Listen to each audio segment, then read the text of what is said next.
मेरा नाम सरफराज हुसैन है। मेरे गुर्दे डायलिसिस हो रहे हैं 6 साल तो। गरीब आदमी है, मुड़ तबीयत बड़ी ख़राब हो गई सी। इतनियाँ तो नहीं, मतलब मेरे को गुंजाइश कि ये ना 6,000 रुपया मंगे मेरे को, तो मैं किसे ले आंदा, किराया बड़ा मेरे को नहीं हैगा, तो घर इतनी गुंजाइश नहीं हैगी कि मैं पैसे भर के डायलिसिस करा सकूँ।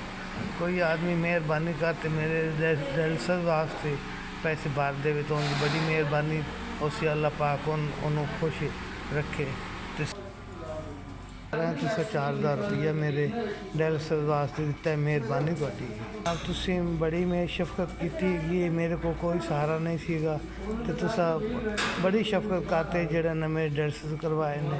जिंदगी बहुत का सवाल होंदा है, तुसा मेहरबानी की है ते मेरे डायलिसिस सोहने हो। तुहानू ज़्यादा तरक्की अता करे, हर एक दी मदद करते ने अल्लाह पाक। तुहाडू मतलब सुख ते सुकून दी जिंदगी और ईमान दी जिंदगी देवे, तो बड़ी मेहरबानी तुहाडी। तुसी हर नाल शफकत इवें करते पे ने। असी दुआ करने कि अल्लाह पाक तुहानू मतलब जिहड़ा होर तरक्की अता फरमावे, ते बड़ियां शफकत, बड़ियां तुहाडियां मेहरबानियां।